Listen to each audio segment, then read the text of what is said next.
You've arrived at the Texas to Tennessee podcast, your home for your favorite independent artists and a couple of guys you've never heard of. Who? It was Texas, it was Tennessee. It was what I had coming to me. You were unlike anything. Howdy, folks. Welcome in. You have arrived at the Texas to Tennessee podcast. My name's Steve. I think up top on the screen, or maybe to my right on There's YouTube. no telling by the time this thing's done. Somewhere on the screen is that guy there. His name is Soul Gravy. Right. Thanks for being here, Soul Gravy. It's your No show, problem. so thanks Been for letting looking- me be here. I've been looking forward to this. Likewise, we are incredibly happy to have our friend Casper McWade on the podcast tonight. Welcome in, Casper. Hey, man. Appreciate you guys having me, man. Heck yeah, man. Understand that you made quite a drive to get here to this podcast, so we really appreciate that. Yeah. That was a ridiculous 22 hours. Oof, man, appreciate the dedication. First off, folks, thank you for being here.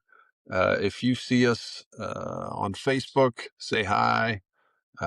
We'd love to have you join us on YouTube. Congrats, Soul Gravy. Over 2,000 subscribers. So I doing know. something right. Crazy. Yeah. Mhm. So come join us on YouTube, folks. You can get involved in the chat. You can ask questions. We may or may not use them, but appreciate you being there. Mhm. Casper, if you don't mind, could you take a couple minutes and just give us a little bit of your backstory? Anything that you think we should know? Yeah, man. I've got a similar story to a lot of, especially folks like myself from my area. Little Oklahoma, born and raised. I've been out here. I was born in Seminole, which is 8 miles from here, where I'm at right now at my place out here in Little. I've traveled a whole 8 miles in my whole existence with what I do for a living. So yeah, got started in church with my grandparents, doing the whole thing with gospel music and old country stuff, Bob Wills and things of that nature. That and traditional Irish music. I grew up on that stuff quite a bit, family of immigrants, And so yeah, just kicking ass for a long time out here doing the same old thing, but that's the way you got to do it. You got to stay at it. Absolutely. Well, we appreciate the background. We're going to try to ask the right questions so we can get to know you a little bit better. But before we get to that, this is everybody's favorite section of the evening. I've been told. Why are they famous? All right. This version is Little Oklahoma. Casper is the most famous person from Little. So congrats on that. Man, yeah, it's an honor that's been bestowed upon me, considering there's like 300 people here. Well, I mean, it's impressive. We did have, was it Stanley, Idaho, that we had on that had 42 people? Yeah. And half of them were part of the Braun family. So it's a tough deal. But so tonight we're going to go 8 miles to the west to Seminole, and then Okay. we're going to go 15 miles over to Shawnee. Those are the two towns that we're going to use. Casper suggested maybe I should do that. So smart enough to know that I Understand. probably should. So good luck, Soul Gravy. Oh yeah. And if you happen to know any of these folks, Casper, please Feel free. Yeah, No don't- pressure, but if yeah. you do, occasionally somebody will actually know the person, so it makes it a little bit more fun. So some of these you aren't going to know, at least now. I can tell you that, Soul Gravy. What else is new? All right. Yep. All right. First person from Seminole, Oklahoma. His name is Arthur Jones. No Why is clue. Arthur Jones famous? I don't think I'm familiar with Arthur. Okay. Arthur, born in 1926, died in 2007. He's the founder of Nautilus. Wow. Okay. It's kind of badass. Yeah. Yeah, that's pretty badass stuff. I had no clue. Yeah, well, there we go. All right. Second person from Seminole. His name is Joe Liggins. He also had kind of a famous brother. See if that helps. No, not familiar. He was an early pioneer of rock and roll. He had a song called "The Honey Dripper." I've heard of a Was it a movie or a band called the Honey Drippers? I can't remember. Honey Drippers was Robert Plant, and it was That's right. a couple all-star guys. Gotcha. I'd be hard pressed to tell you exactly who, but I'm pretty sure Robert Plant was in that. Gotcha. All right. Next one, Jesse Pearson. I went down the rabbit hole on Jesse Pearson. So, there's a rabbit hole. I'm not familiar. Yeah, if there's a rabbit hole in Seminole, Oklahoma, it's usually got a rabbit. That's true. That's a good point. Yeah. Jesse was a failed musician, turned actor. And I thought I was famous. Yeah. He was in one movie, Bye Bye Birdie. Right on. Probably from the 60s, I'm thinking. Right. Yeah. And then also had spots on Bonanza, Andy Griffith, and the Beverly Hillbillies. Nice. So, yep. Shout out to Jesse. What was his name? Jesse Pearson. He also, this is the rabbit hole I probably should stay away from, but he also later in life directed some movies that your kids can't watch. Okay. I mean, they could, but hopefully they're not. But I mean, not judging. Okay, but I remember. That's why I know his name. Yeah, exactly. Sure. I remember those movies. Well, I can't make it show up. Yeah, no, I see it. Looks good. Yeah, that's it. I remember from one of the old classic TV shows, and I can't remember what it was. He was a musician in the show. Yeah, could have been Bonanza, maybe. No. He was in like a rock and roll band. He was like a Teen Idol sort of character on the show. I can't remember. Gotcha. I don't remember where it was, but anyway, we will get the intern on that Soul Gravy. Right. We'll find that out. All right, next up, Troy Smith, common name. Yeah, I'm not sure. I'm familiar. Seminole still? Yes, we are still in Seminole. Yep. Troy Smith is, if you spend any time on the road in or around Kansas, Missouri, Oklahoma, or Texas, you're going to run into one of these. Does that help? No.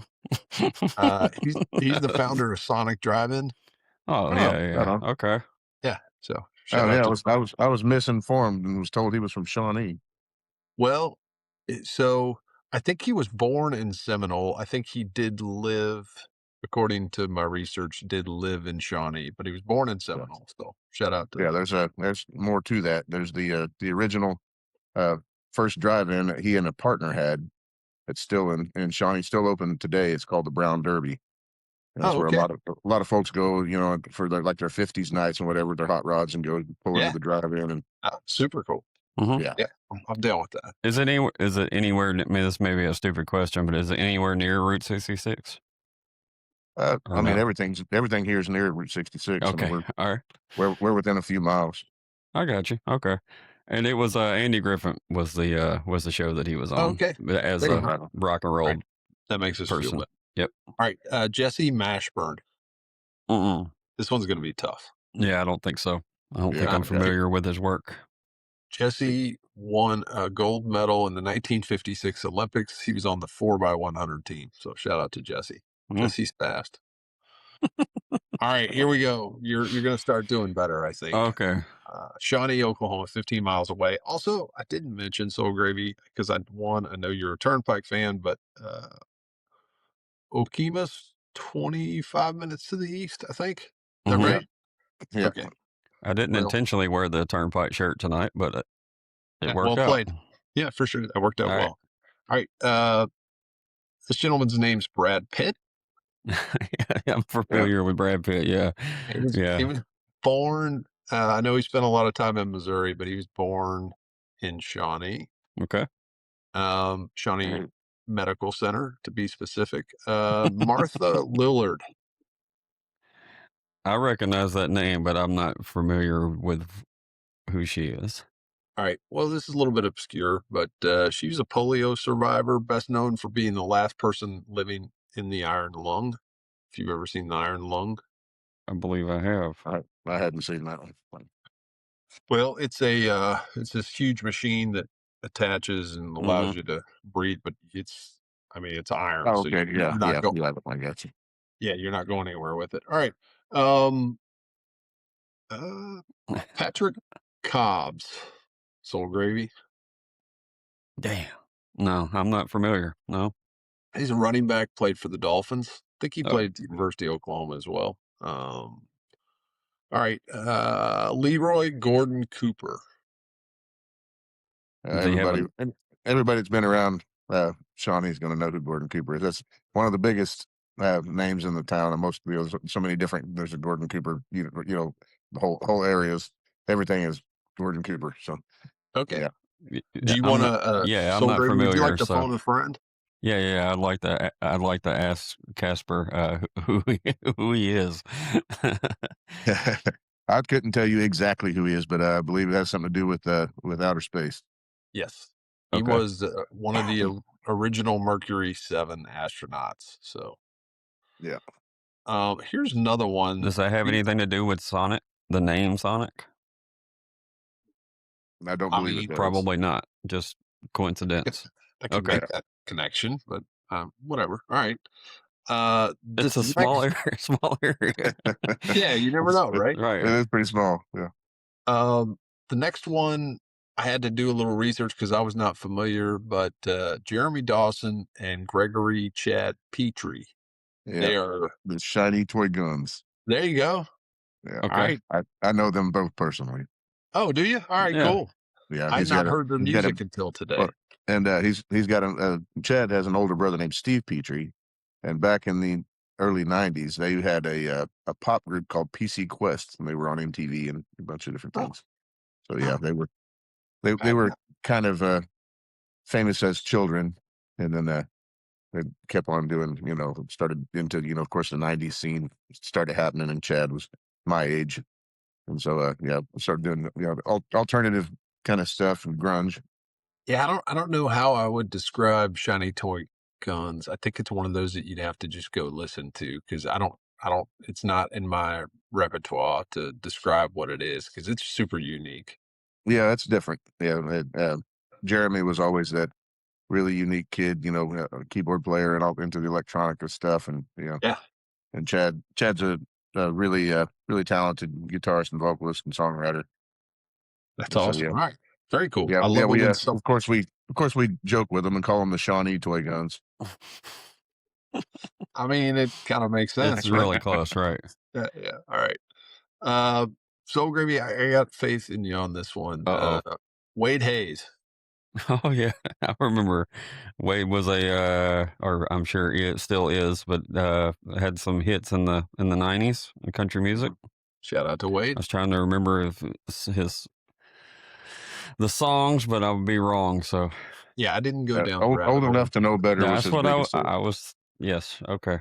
I would have been right. That was his big hit in the early '90s. Mm-hmm. That makes sense. All right. Yeah, there's a lot of ties to Wade. I know Wade and his father Don and his mother Trish and all. I mean, everybody knows the Hayes family around here. Okay.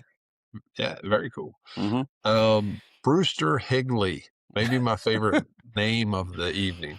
Yeah, I'm not familiar. I'm not either.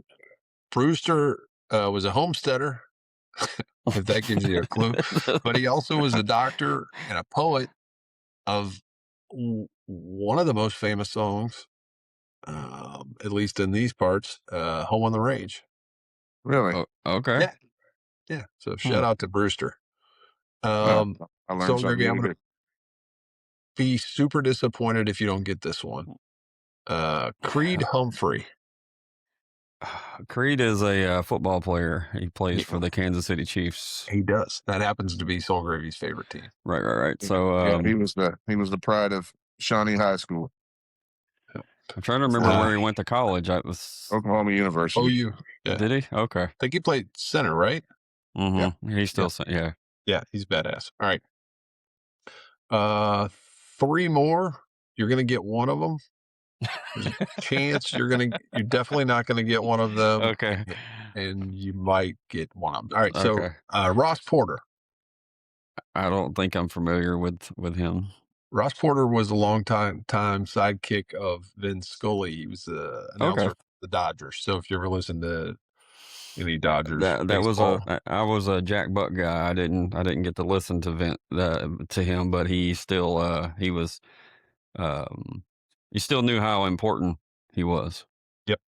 Soul Gravy spent some time, Casper, in the well, The AM you radio tell us what you world. did, Soul Gravy.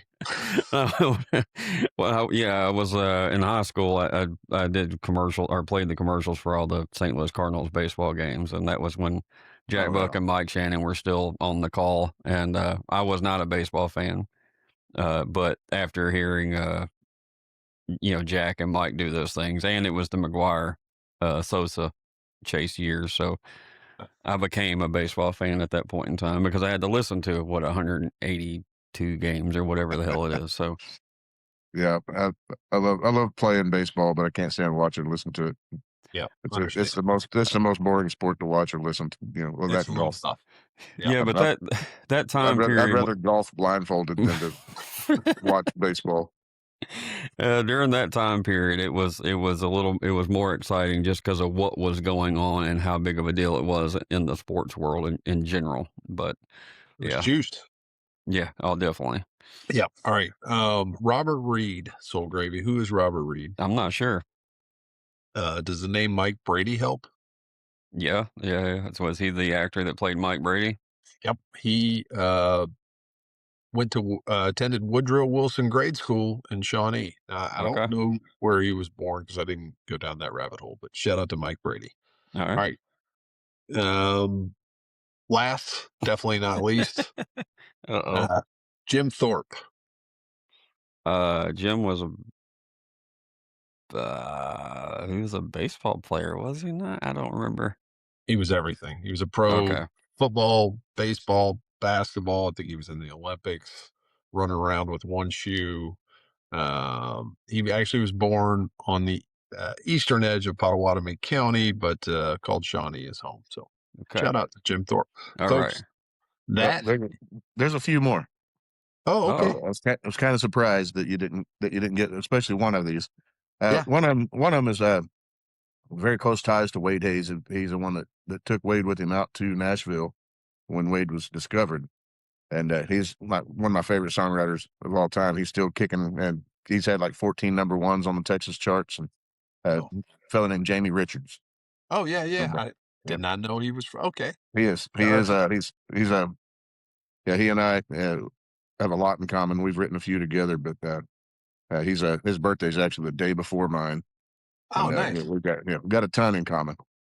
And but another one, Darian Gordon.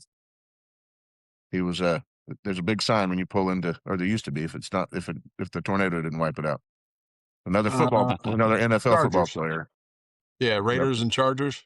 Yeah, I remember. Yep. He's a Shawnee. He's a Shawnee boy. Okay. Yep. I think did he win a Super Bowl, or maybe he was in a Super Bowl or two? I'm not sure if he won or not, but I know he's seen at least one. Yep. Okay. Cool. All right. Awesome. Well, thanks. I'm going to put you on, Casper, on homework next week. We finally got an intern. Yeah. Appreciate it.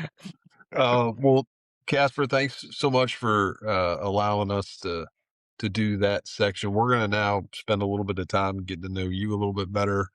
I have a weird question to start off, but it kind of helps me figure out where you sit musically. So we call it the pie question, and it's a musical pie, and we divide it up into 4 sections. So those 4 sections are songwriting, performance, recording, and then the 4th piece of the pie is everything else that is involved in running your music business that's not one of those first 3 pieces. So the first question is, where do you sit, or where is home for you out of those 4 pieces? Where do you feel most comfortable and kind of at home? In the studio. In the studio. Okay. Yeah. All right. And at what point did you figure that out? Because that's not we don't hear that answer that often. To be honest, it's usually the writing or performing. Is usually the top 2 answers. So that's cool. Well, it's a little bit of a loaded answer, because I mean, if you're going in the studio and you're pressed for time, that's one of the toughest. That's one of the biggest bummers there can be. But Sure. if you get the opportunity to go in the studio and create, and and play around a little bit, it's the most rewarding thing you can do as a songwriter. Um, when you come out with this product and you're super stoked and super proud of it, and for me at least, I don't give a shit if anybody likes it. 'Cause, but they don't have to. But 9 times out of 10, if it's something you're really proud of, somebody's going to dig it. Yeah, for sure. So, when at what point did you figure out like, oh, this is what I really, really enjoy? I mean, was that right out of the gate when you first started recording, or was that a little bit further down the road? It was a little further down the road. I mean, that's I've had to earn everything I've had. I didn't have a bank account to live on when I went out. So it was every hour I'm sitting there watching the clock, and I'm like, Right. we got to rush this along, and we got to hurry it because we've only got so much time left. And then the last record that I did was probably the most rewarding. That one and the one that's coming out here soon, and it's because I learned to not jump in feet first without some kind of a budget, because it's just you're gonna walk off bummed. It might turn out amazing. However, what more could you have done if you'd had a little bit of time? Sure. So a couple questions. You kind of hinted at there that you've got a new one coming out, and I know there's a little bit of I don't know, it's a twist, but can you tell us a little bit about what's going on with the new one? Yeah, that one's a labor of love. I've been wanting to put it out for years. I started off in country music when I was in my late teens, 17, 18, 19, and started doing a lot of different things. I was doing some of the talent shows, like the stuff you see on TV, and I got to meet a bunch of big writers that I like a lot, like Craig Martin and guys like that from Nashville. And well, I got bummed out on it. Met my best friend in '93, and still my best friend today. And he was getting really into like Nirvana and the old punk rock scene, and he was like, "Man, just listen to it." He's like, they're saying the same thing you're saying in your songs. It's just faster." Yeah. And it really was. The stuff they were love songs. They were just faster and angrier. And Right. I was getting older and angrier, in my 18, 19, 20 years old. I was like, it just kind of fit. And so I started writing punk rock songs. And then that's what this new record isn't. I wouldn't call it punk rock. I'd call it just rock and roll. Right. But that's what it is. It's something I've been wanting to do for a long time. I've had these songs for a long time and never got to record them correctly. And I was like, well, I've got these songs that I think they need to be shared with the world, but I don't want to just give them to somebody else. I was like, no, I've worked too hard to do what I want to do. And so this record, this one's for me. If other people don't like it, that's cool. But this one's for me. Yeah, it's great, man. I can't wait. Actually, I don't know if it was the last time I saw you, but the last time I saw you face to face was I was telling Soul Gravy about trees. We were down at Cody's deal, which was awesome. But I think that we might not see any more of that, unfortunately. So yeah, I don't think Cody's going to do another one. Yeah. When I last asked him about it, he didn't see one on the horizon. Yeah. Well, maybe down. I'm sure we'll talk about him a little bit more in general, but did him going back to those roots influence you making this album at all, or is it something you absolutely not? As a matter of fact, I think if you get the chance to ask him, he'll tell you that I said I was going to do it years before he ever did. Cool. It's just he just said we come from very similar backgrounds. He had a metal band and I had a punk band. And I was like, well, of course, Cody's got a little bit more wiggle room in the old bank account. He can jump right in there and get it done, which I thought was awesome. I'm not saying he stole my idea, nothing like that. It just right. We spoke about it around the same time, and he just had the way to get it done. Before I did, I've spent the last 3 years polishing this record. Yeah, he was able to. I mean, he was able to get it done, and it sounded great. Yeah, I was able to limp along. Yeah, he's doing okay. Yeah, I think if he keeps at it, he's going to be fine one day. Yeah, never know. Yeah, he might be able to make a living at this thing. Right. Yeah. That extra piece of cornbread if he needs it. So that was just something y'all had in common from the beginning. So, yeah. Very cool. One thing I want to say before we move on and I forget, when I came this October, Steve, I went down to Chiefs when we were just walking around, and they had that shirt that you have behind you there, laying there, Casper. They had one of those in their used, their vintage collection. And I was like, oh, damn, that's cool. We'll be having him on soon. And I looked at it, it was a small. And I was like, damn. You should have been rocking that. It would have looked like that. You'd have got 3 more viewers, and we're going to have this on this. That's right. Yeah. Like, you see that guy's shirt? Exactly. Do they make that in adult sizes? You see that hairy belly button? Well, yeah. Fun fact, I actually saw Casper play at Chiefs. That's been a little while ago. Yeah, this maybe even pre-Pandy. I don't know. It's been a little bit, but yeah, that was super fun. Well, yeah, back when I was still a long-haired hippie. Well, speaking of 2020, and it is the holidays, I was doing some crack research here during some of those questions. You got a Christmas song that's out, and then it was released in 2020. So I actually looked, and that's an original as well. Yeah. Poor Kid Christmas. So if y'all want to, find some actual original Christmas music, it is out there. It's out there. Yeah. Our homie Adam Hood got one, and now I see you got that one. So yeah, I didn't actually, when I wrote that, I had no intention of it being a Christmas song. It's just all the memories of that grandmother's house for a lot of us.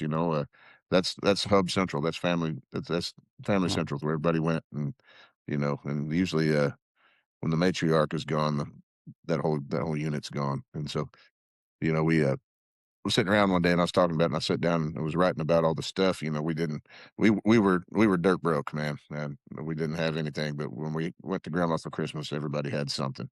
Yep. And I was just sitting around thinking about that, and I started writing it down. I got done with it, and I sent it over to my steel player, and he sent me back. He's like, man, he's like, you ain't gonna want to hear this. I was like, what? Does it suck? He's like, no. He said, but I hate for you to be known for a Christmas song after all these heartfelt songs you've written. He's like, everybody's going to know you're going to have a Burl Ives kind of bullshit. I was like, well, thanks for that, man. Yeah. Exactly. I mean, honestly, that's something that a lot of people can't even put on their resume. I mean, that's a hard thing to do, honestly. Yeah, right. Yeah. That's not cheesy, and that's, right. If you're a songwriter, you don't want to put out anything that's not quality, and then to do a Christmas song it's difficult all the way around. Yeah, it is. And I actually kind of struggled with whether or not I was going to put it out. And then we went to the studio and recorded. Chris, my steel player, and we went down there and did the recording, and it turned into something way bigger than what it started. And I was like, you know what, this is fantastic. I think we're going to have to release this. And so we did. We put it out to Texas radio. We didn't release it worldwide or anything, but there's a handful of stations that play it. They've been playing it every year for the last 4 or 5. Yep. So yeah, it's pretty cool. It made the Christmas playlist that we do every year. So shout out to Casper on that. Hell yeah. I think we are ready for a little halftime. So yep. Casper, when we play this song, if you don't mind just hitting the mute button, that way we'll get the best cut of it. But this is Rather Be Lonely, which is out on Texas radio right now. Casper, you want to tell us anything about it? I do. This song right here, when we went to the studio to do the last record, Something for the Pain, the guy that was producing it is a fellow named Josh Thompson. He's a bass player for Cody Jinks, and also has produced the last handful of Cody records. And we were really low on material. I'd sent him like some 16 songs. He's like, all right, you got 4 songs. I was like, dude, you shouldn't fall back in it too. I've got 16 songs. And it was an interesting exchange, and he's like, man, he's like, no, he's like, he said, I like everything there. He said, but I've got a vision for this record. And so, and it's, to his credit, it is the most cohesive thing I think I've ever done.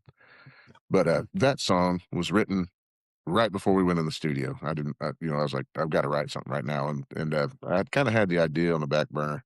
We got done with it anyhow. And Josh asked, he said, man, you mind if I share this with Cody and the rest of the guys? And, he's like, man, this was my favorite one. I said, yeah, it's my favorite one so far too. And I guess Morningstar and Jinks and all those guys, the general consensus was it was everybody's favorite one. So, Awesome. yeah, pretty cool. Yep, But, super cool. Well, Josh is great, and folks, give this one a listen. No pressure, Soul Gravy. Here you go. All right, here we go. Figure out the mute button here.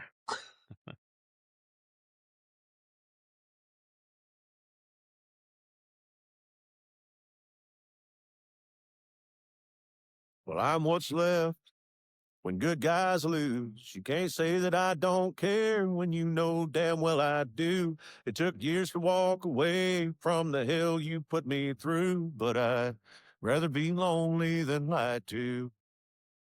Lust devoid of trust, true lovers can't sustain. A liar, no reply. If you ask me, they're both the same. If you can't look me in my eyes, then you don't deserve my name. And I'd rather be lonely than lied to. Every tear you cry, they will only fall in vain. Call it meanness, call it pride, call it pleasure for the pain. And I'll say goodbye with a smile on my face.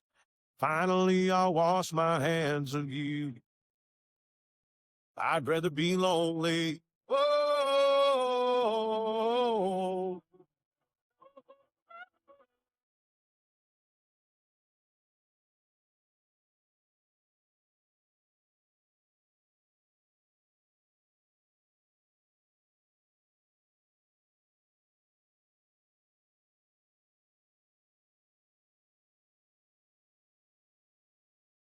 So run and tell your friends what I did or didn't do.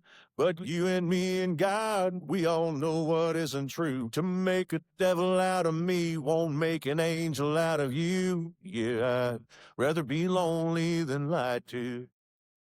Just keep on spreading lies while you try to hide your shame. Wanna ruin me with spite, girl, you play a dangerous game. I'll remove you from my life and you'll no longer point the blame. Yeah, I'd rather be lonely than lied to.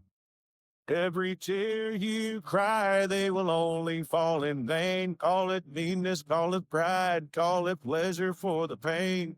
I'll say goodbye with a smile on my face. And finally, I'll wash my hands of you. Every tear you cried, they will only fall in vain. Call it meanness, call it spite, call it something for the pain. I'll say goodbye with a smile on my face. Finally, I'll wash my hands of you. I'd rather be lonely. Whoa.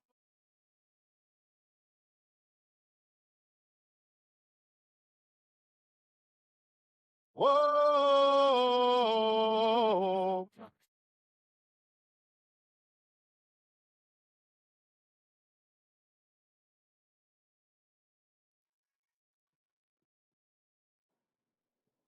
Yeah, man. Absolutely. Boy, you can hear Josh's influence on this. Oh yeah, they actually told him when we started to do this whole project, and he'd come on as the producer.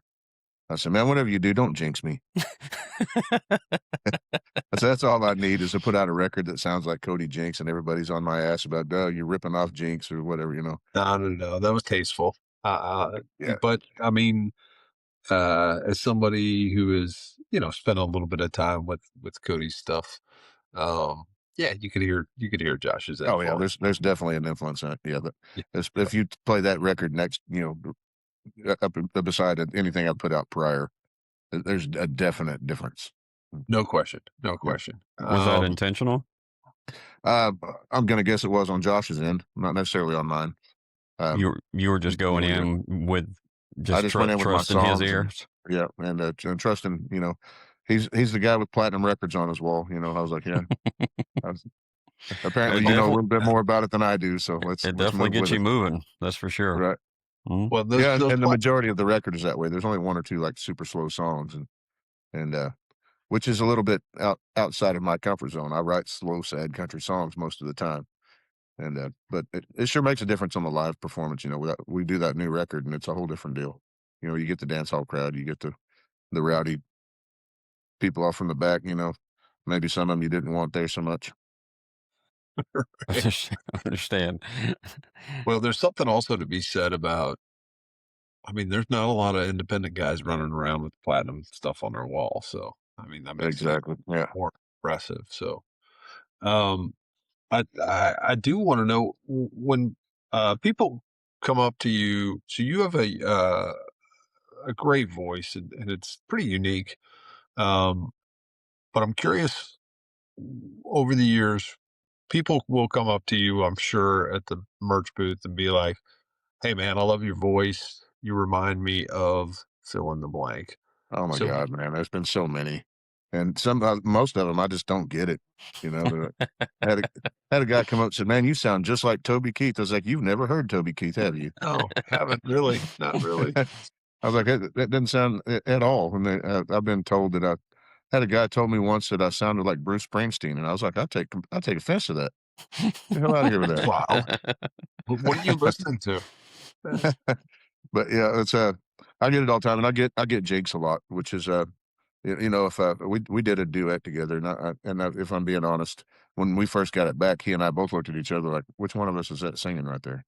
And it took a minute to just make the distinction, especially before we had it mastered. And once it was mastered, it was a little bit more clear who was who. But Yeah. but yeah.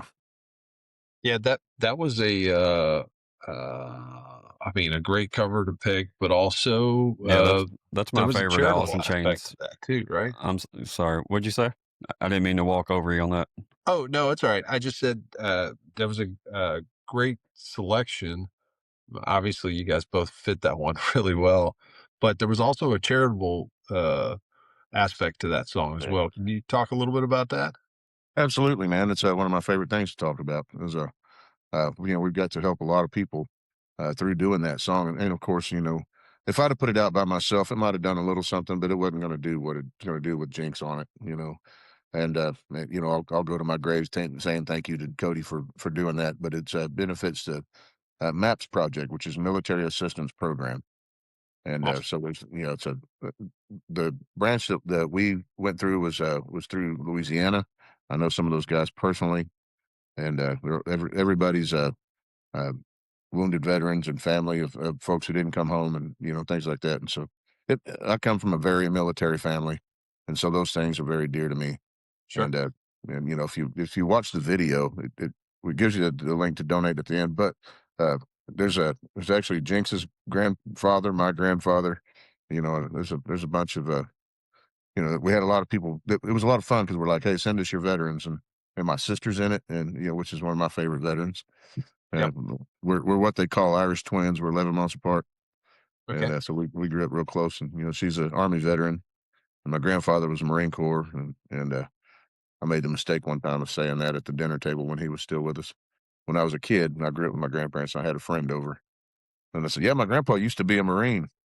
Still is. There's no such thing as used to be a Marine. Right. Well, that's what grandpas do. They're there to correct you. So, Yeah.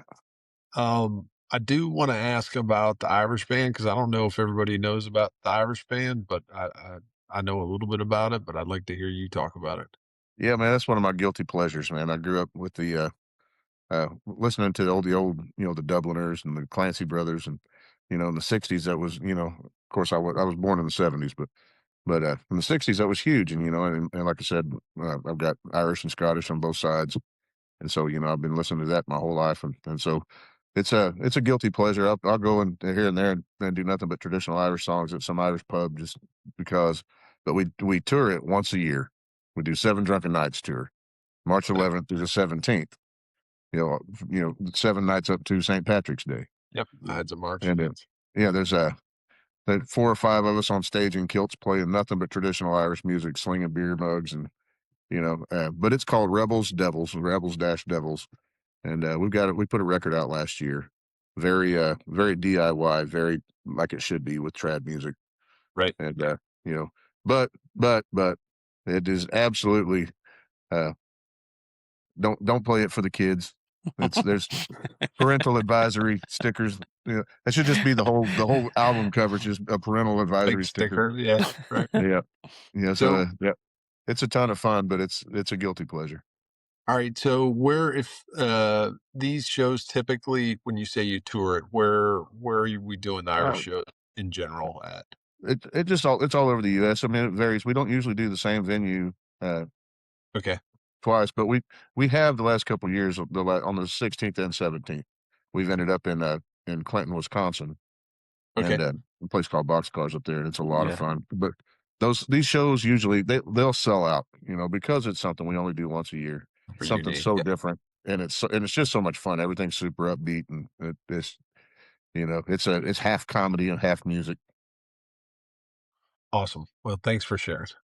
Absolutely. Shout out to the Boxcar folks. They were at Edie Fest, or Jason Edie's Way Down in Mississippi festival a couple weeks ago, and got to meet those guys, which was really cool. It's always really cool to see all these different venues supporting things like that. They happened at North Springs, all these different venues were there, Bucks and Bird's Nest and all.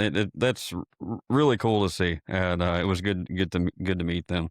I have to ask though, meeting people, how did the Morningstar, Jinks, I'm assuming probably Tennessee Jet and all of those connections, how did that eventually happen for you? Well, man, TJ's from Oklahoma. So he's from right up the road from me. And, so I'd see him around Tulsa, Oklahoma City, just different places before he got hooked up with Cody and started opening shows for him. Morningstar, I met out in Whitwell, Tennessee at a fellow named Pee Wee Moore's place. Okay. And if you don't know who Pee Wee is, he's like an outlaw country artist, like from the old school. He was David Allan Coe's guy for a while. Oh, okay. And he's a singer-songwriter as well. He's still out there kicking ass. And I met Morningstar back then when he was just getting started. Had the Stetson open road and had a cock to the side, looking like Hank Williams Sr. Dressed in the 100%. Yeah, but he was. I met him through Billy Don Burns and everybody that was at Pee Wee's, and then Jinks I met in Texas. I'd released my song Whiskey back in 2013, 2014, something like that. And he had just started pushing a song called Hippies and Cowboys, and before he got picked up and became Cody fucking Jinks, he was just Jinks leaving the fucking radio place, and I was going in, and of course, full circle, everybody knows he ended up cutting that song on his record, The Wanting, and so that's very cool of him. Okay, I didn't know if I was so all of them were independent situations for the most part, as far as you meeting these different folks. Okay, that's cool. Yeah, every one of them was in passing in a different play at a venue or something like that. We all run the same circles. Yeah. No, I figured that. I just didn't know who would lead to. I wasn't sure where the map was, so there really wasn't. Well, there wasn't really necessarily a map besides just doing what you do. Surprisingly enough, Jinks wasn't the common denominator. Right. I met those guys well before they started working with him or doing any of that. Sure. With the exception of Ward Davis, I don't know that anybody had met Ward Davis anywhere other than through Jinks. Right. Because they've done so much together over the years. And I didn't meet him prior. I met him through Cody. I got you. I did hear the story of maybe I shouldn't share this, but I did hear the story of how Ward and Cody originally met recently through a gentleman who used to be Ward's booking agent. So I'll share that later. No, it wasn't Ron Downey. Yeah. But great stuff. Do you want to talk at all, Casper, about your annual festival that you have there? Well, no, there's not much to talk about. I decided that this last one was going to be the last one.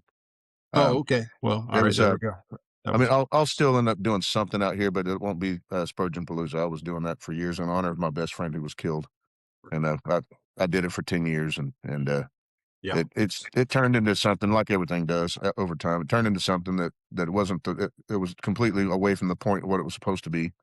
Gotcha. It was still fun, but it was no longer in memory of my best friend. It was just an excuse to party. And I'm like, no, that's not what this is about. Totally get it. Okay. Mhm. All right. Well, that was probably not a great question. So maybe edit that out. Well, actually, I hadn't really said a whole lot about it, so it was it's a good opportunity for, Okay. when we share the podcast, I'll share it to that page too, where All right. everybody's like, oh, okay, that's Yep. why it's not happening. Thanks for making me feel better about that. It was. I do what I can. It was all. It Appreciate was all our fault, right? Yep. All right. So as far as what are some things that we should be on the lookout for? After in 2026, what's some? Well, that'll be. We haven't set a definitive date just yet because we're still waiting on the artwork and all that for the rock record, which Okay. is called Curse of the Reaver, and it's likely the only one I'll put out. I don't know. I've got another 2 or 3 albums worth of those songs. If it does well, then I'll follow up. But like I said, I didn't record this one for bankroll reasons. I recorded this one for myself. So this is 100% selfish and personal. And it is And, going to be Casper McWade. It'll still be called Casper McWade. Yeah. Gotcha. But it's with the disclaimer, hey, this isn't your usual Casper McWade record. Right. I wasn't going to do that. It was actually going to be called Reaver. Which, and I started doing that when we recorded it, and the guy that I was recording with was going to be a partner in it. And he's like, dude, if you're not going to release it under your name, Casper McWade has steam. That name, if they see something new, they're going to go and find it, and they're going to listen to it. Even if they don't like it, they're going to listen to it at least once. And he said, nobody's heard of Reaver. And I was like, well, fair enough, And it could work. It could work in reverse too. I would think, if someone were to find the new stuff, they could go back and find the the old too.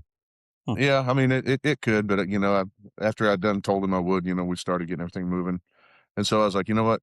What's the worst that could happen? Completely tank my career. I mean, do you have a time period that you're kind of shooting for, or just when it's done, it's? Well, I'm hoping to have it out by at least by late spring. Okay.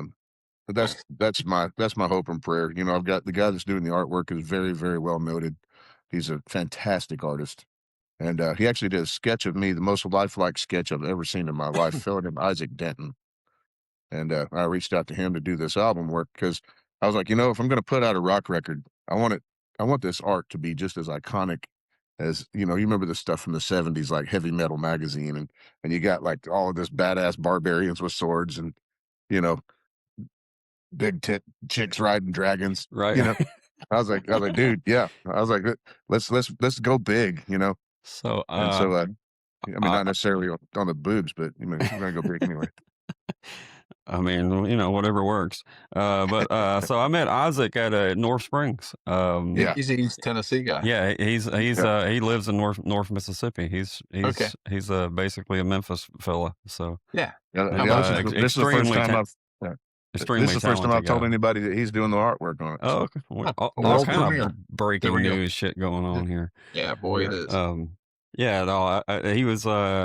He had a lot of great work on for sale and display at North Springs. So, just to talk to him for a long time. He was a good dude for sure. So I'm glad to see that. From what I know of him, like I've not got to meet him face to face yet, but we've chatted quite a bit. And I mean, he's, God bless him, but they've been going through some stuff, and that's not my place to say, but he's still just plugging away doing, he's 100% professional. He's a vet too, right? He is. Yes. Yeah, I thought so. Yeah. He's right in my wheelhouse. When I was looking for somebody to do the art, I was like, I had a couple different people I posted out on social media. Hey, I'm needing this or that done. Graphic designer hit me up. I had a couple, had one gal, I'm not going to drop her name, but she did a bunch of stuff, and I said, here, it's important to me. I said, this is art I'm putting out. I want original art, no AI bullshit. Right. Kept sending me these AI images, and I'm like, no. I was like, it's very obvious this is computer generated. I don't want that. Right. And so she sends me, no, I need you to pay me this amount of money. I was like, I'm not paying you. I'm not using this art. I told you this is not what I wanted. Right. Well, do you think it's fair that I did all this work and I don't get paid for it? And I said, I learned a long time ago, keep your receipts. So I went through all of the exchange and I sent back the screenshots. I was like, this is what we agreed on. You said if I didn't like it, that, you know, it is what it is. But I was like, here, keep the deposit. I gave her a hefty deposit. So keep the deposit. Well, I think you need to pay me. I'm sending you a bill. I was like, send it. I said, you can send me the bill. I said, it's like taking my driver's license and telling me I don't have the ability to drive anymore. I said, no, I don't have that piece of bullshit you telling me I got to have. I can throw it on the kitchen table with the rest of them, man. Yeah, but I thought that was a kind of odd. You know, I was like, I've never had somebody say, here, I'm going to do a sketch, and if you don't like it, don't use it. Well, I gave you a sketch, and I spent time on it. You should pay me, $400. I'm like, how about you take a shit and fall back in it and tell me how much you like that? There you go. Clip, cut. Exactly. All right. Hey, I'm sure a bunch of artists go through bullshit like that too. It's crazy. Oh man, it really is, and the sense of entitlement nowadays with everybody thinking that they're owed something just because they live and breathe. I'm like, I owe you nothing. Move on. The cool part about it is that you get to meet folks like Mr. Isaac and stuff like that. That's it makes the good one shine through more though. So absolutely, man, and I mean, and his work speaks for itself. If I'd have never even had a conversation with the guy, I still would have been like, he's the guy to do this. I had a guy that sadly enough we aren't really. I wouldn't say that I don't dislike him or hate him or nothing, but we don't really speak anymore because of some reasons I'm not going to say. But he was a fellow named Scott Yahtzee, and he's an amazing artist as well. He did the Unraveled artwork and a bunch of my T-shirt designs. The guy's ridiculously talented. That's one thing I won't take from anyone is what their talent is. But he wasn't really an option on this, and I'm kind of glad because Isaac's going to come through with something different that's going to be way more personal, almost completely all hand drawn. And he sent me the first rough sketch, and I was like, dude, you listen. All right. Yeah, there you go. Well, cool. We're looking forward to That's seeing cool. it. Super fired up about it. Yeah, we want to try to stay committed to the hour, so Yep. we're at the rapid fire section. But before we get to that, Casper, can you tell us where is the best place to find you on socials? Best place to stream your music or wherever you feel it, I guess. But yeah, absolutely. Of course, all of the usuals: Instagram, TikTok, all that stuff. Everybody's, it's all Casper McWade, MCWADE. Website should be up and firing. If it's not now, it will be directly. I had to redo a couple of things and get the rights back from the previous guy who tried to put his thumb in my butt. CasperMcWade.com. And then streaming, of course, the place we love to hate, Spotify. Every time you stream it there, I get at least 1/100th of a penny. So big ups to Spotify for keeping two thumbs in there, and but yeah, that's the main places. iTunes, man, I'll tell people buy it from Apple. Yeah. And if you've spoken with any very, very many artists, especially original artists, Apple pays more than anybody else. That I believe. I think I get something like more like 70 to 80 cents a spin or a purchase. Yep. And Spotify, I get a portion of a penny. Right. So yeah. Spotify sucks, but sadly enough, everybody wants to know what your Spotify numbers are. Sure. Yeah, that's a whole nother discussion that we're not going to have enough time to get into. But I'm about to say how many hours you boys got? One of these days we'll just have a podcast strictly on that and invite guests on just to speak on that. That's just like instead like an open mic. Right. Yeah. All right. Well, we're going to do the rapid fire now. And then, so we're going to set you up for one really important question with Soul Gravy before we get out of here. Do you have the podcast question? I do. I put it in now. Okay, cool. All right. Super excited about that. Soul Gravy. It's been added. Okay. We're going to start Casper off with kind of a thinker's question. You get dinner with one historical figure. Who are you gonna break bread with? Ponce de Leon. Oh, we have not had that one No, before. no. All right, what are you guys eating? Chicken. All right, well, chicken with Ponce de Leon. I like that All right. answer. All right, I can ask you this because I've seen you play multiple times. What do you see when you play? Nothing. If you're watching me, my eyes are closed. Okay. I'm rarely looking out. That's I try to go back into the moment where I wrote the song so I can bring the emotion to the live show. That's kind of my little that's my gig. All right. Well, I knew something was going on. I just didn't know what. Now I'm fulfilled because I got an answer to that. Here's a question that we like to ask everybody. What's one song of yours that you feel maybe is a little bit underloved? Probably Unraveled. Okay. That's yeah, I think that one probably it's the co-write with Cody. Yep. And I mean it's not that it wasn't appreciated. I just think that it's a much better song than what the numbers project. All right. Well, we like to give homework. So, folks, if you're watching, first responsibility is to leave here. Go follow Casper McWade wherever you steal music, and then listen to Unraveled because it's a great team. So, good answer. You, Casper, this is Soul Gravy's question. It is new. So you're one of the first people to answer this. But if you were to start a podcast, which I'm sure is high on your list of things that you want to do, It actually is. Okay. All right. Well, who's going to be the first guest? And we'd like it to be musical if possible. My favorite band in the world is a punk rock band from Southern California, and I've on the rock record, the lead guitar player from this band is playing lead guitar on the record, Oh, and the singer has become a very good friend of mine, and so I would love to pick his brain. His name's Trevor Keith from the band's Face to Face, okay. and that would be my first. That would hopefully be my first guest.